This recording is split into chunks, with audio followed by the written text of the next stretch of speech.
Saya Dimas Ibnuan Pamudi dari kelas MAN 2J. Perkenalkan, nama saya Francisca Dinda Saputri Lori dari kelas Manajemen 2J. Perkenalkan, nama saya Mailando Giovanni Nenggolan dari kelas Manajemen 2J. Perkenalkan, nama saya Gabriel Ferdiana Dewi Pratiwi. Di sini kami akan menjelaskan materi mengenai komersialisasi dan transfer teknologi. Keep on watching! Materi pembahasan kami adalah yang pertama, definisi dan proses komersialisasi, kedua, difusi inovasi, ketiga, adopsi teknologi, keempat, memprediksi komersialisasi menggunakan TAM, kelima, contoh implementasi komersialisasi dan transfer teknologi. Yang pertama, definisi dan proses komersialisasi. Komersialisasi adalah kelanjutan dari suatu pengembangan produk baru yang belum diketahui dan dikenal pasar. Hasil produk baru ini dapat berupa penemuan pribadi seseorang atau berdasarkan inovasi suatu perusahaan untuk meningkatkan daya saing dan keberlangsungan perusahaan itu sendiri. Peter Drucker menyebutkan bahwa karena tujuan dari setiap bisnis adalah untuk menciptakan pelanggan atau konsumen.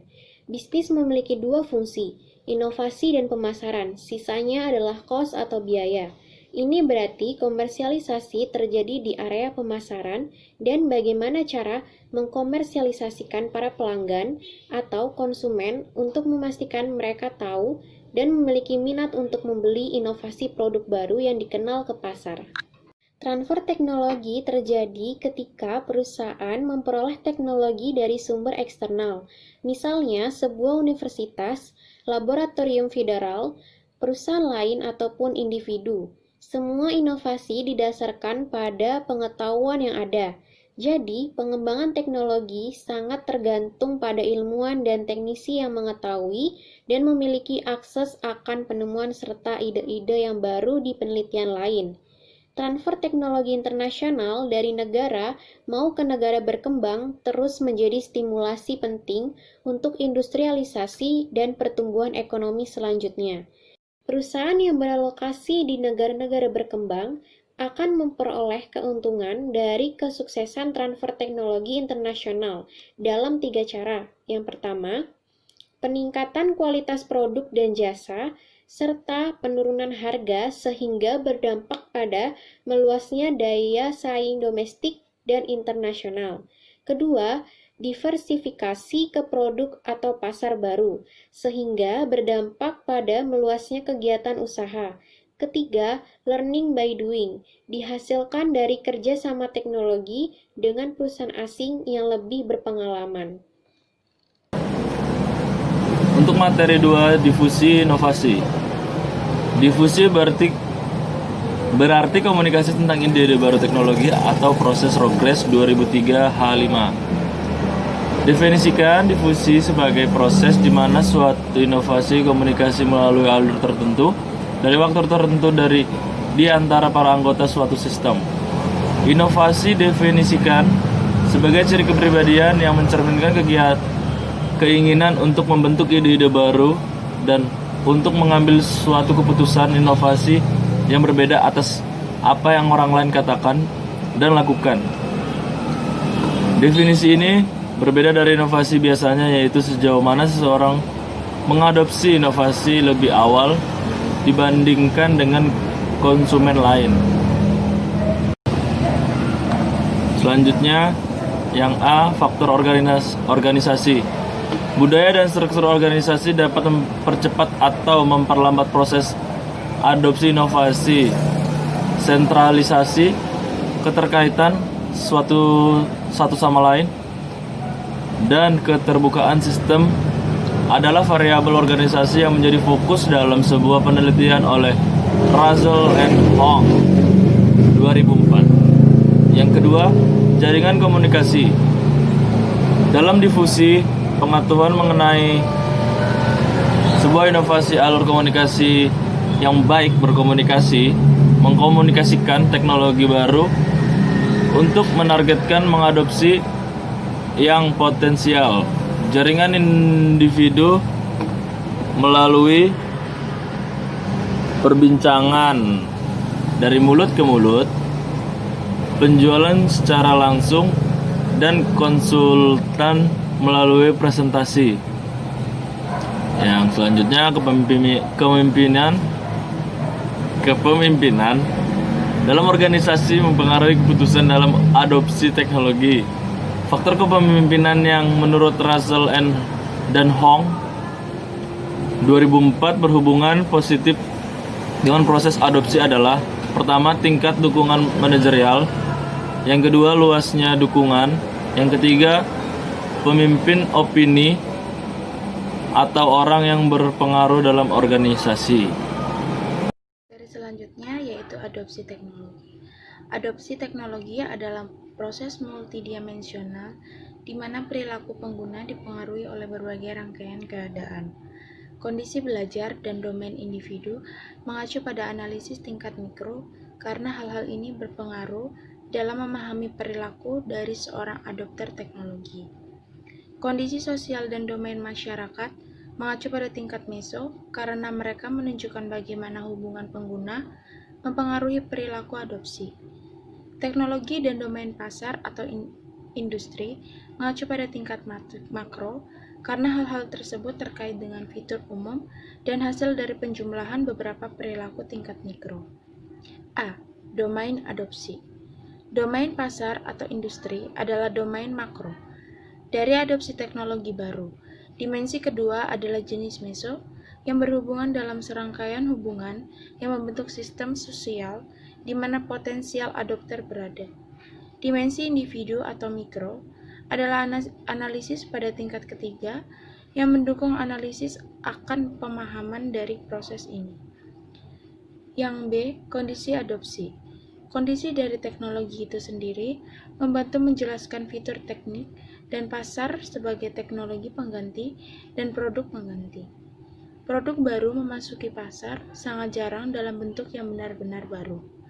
Lebih sering desainnya berkembang atau melengkapi dari teknologi produk sebelumnya. Memprediksi komersialisasi menggunakan TAM.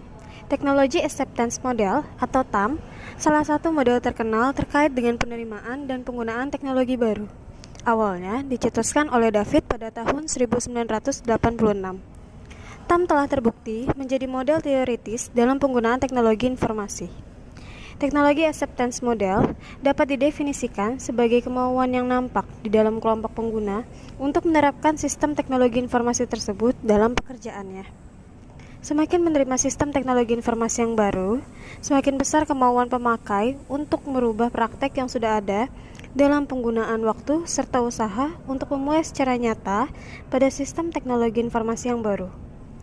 TAM menjelaskan hubungan antara keyakinan atau belief dengan sikap, tujuan pemakai, serta penggunaan nyata dari sistem. Utama TAM adalah untuk memberikan dasar penelusuran dari pengaruh faktor eksternal terhadap kepercayaan, sikap, dan tujuan pengguna. TAM menyediakan suatu basis teoritis untuk mengetahui faktor-faktor yang mempengaruhi penerimaan terhadap suatu teknologi dalam suatu organisasi. TAM menjelaskan hubungan sebab-akibat antara keyakinan akan manfaat suatu sistem informasi dan kemudahan penggunaannya, dan perilaku, tujuan atau keperluan, dan penggunaan aktual dari penggunaan atau user suatu sistem informasi. TAM juga mengusulkan bahwa faktor eksternal mempengaruhi niat dan penggunaan aktual melalui efek media akan perasaan perolehan manfaat dan kemudahan dalam penggunaan. Konsep awal TAM dapat dilihat pada gambar di atas.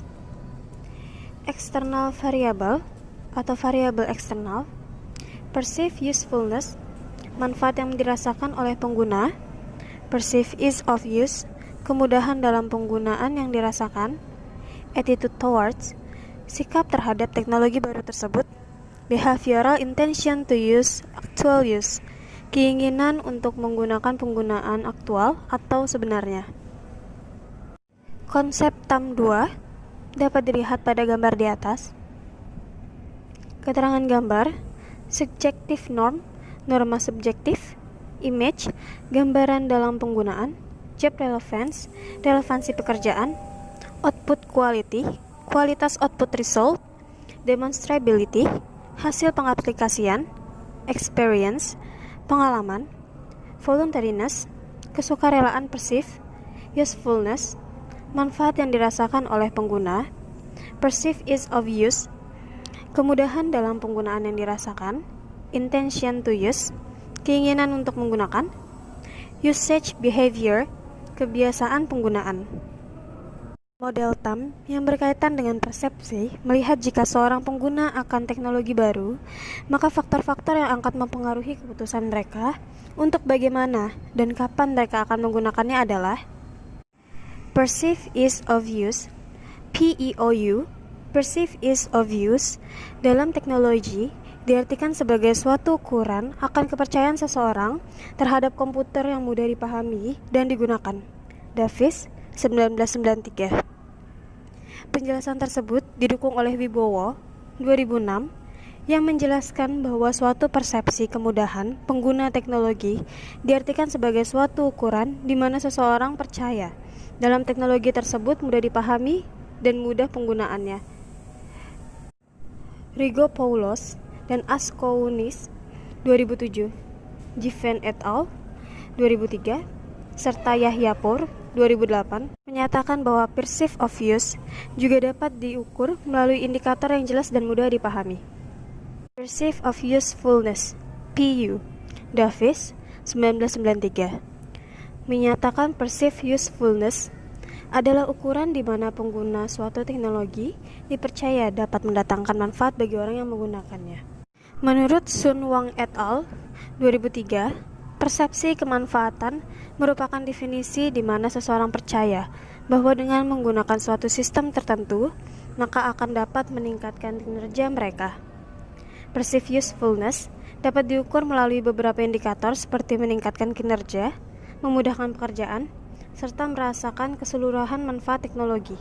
Davis, 1993, Gavin et al., 2003, dan Yahyapur, 2008, juga dipaparkan bahwa perceived usefulness dapat diukur dengan indikator meningkatkan produktivitas, membuat kerja lebih efektif, dan mempercepat suatu pekerjaan.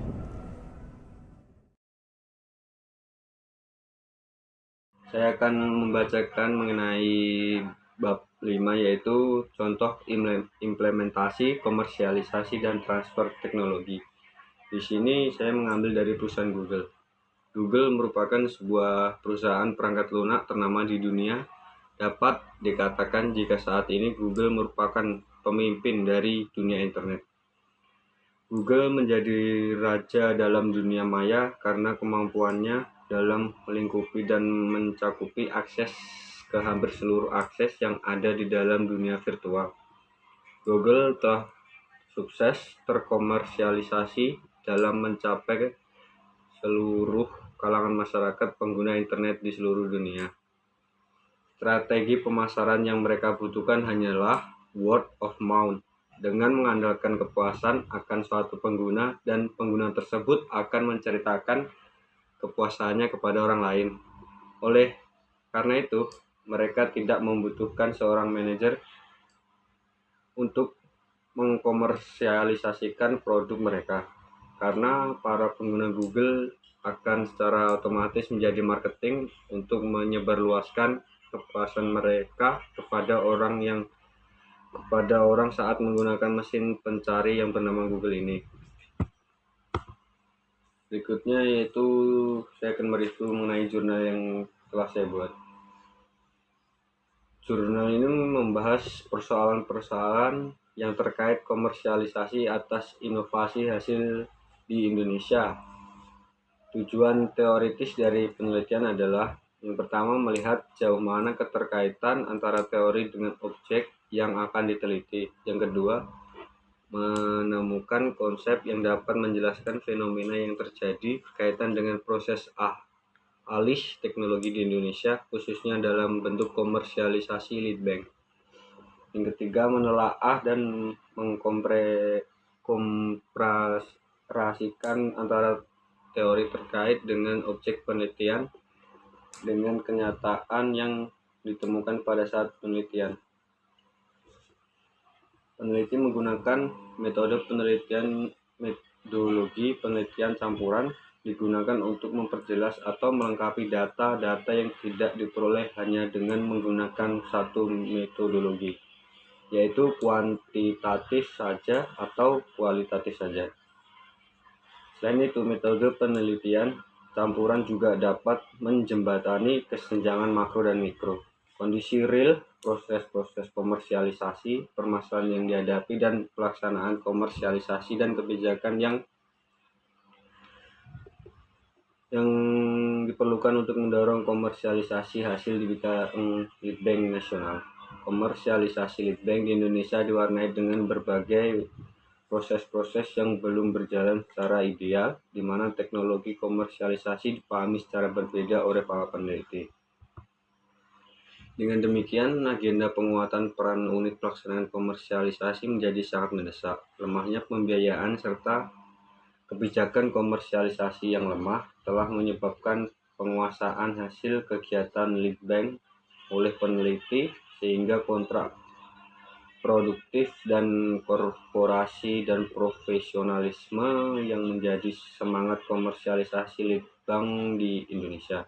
Dengan demikian, meskipun telah dinyatakan berstatus komersial, namun dalam prosesnya terdapat berbagai faktor dan kendala yang berpengaruh terhadap keberhasilan komersialisasi. Komersialisasi yang terjadi belum mencerminkan proses yang memadai, sehingga postur komersialisasi lead bank di Indonesia belum dapat dikatakan berada dalam kondisi yang ideal. Tugas pemerintah untuk mendorong transformasi komersialisasi lead bank terutama memfokuskan diri pada pengolahan peluang-peluang yang dapat meningkatkan akselerasi pencapaian.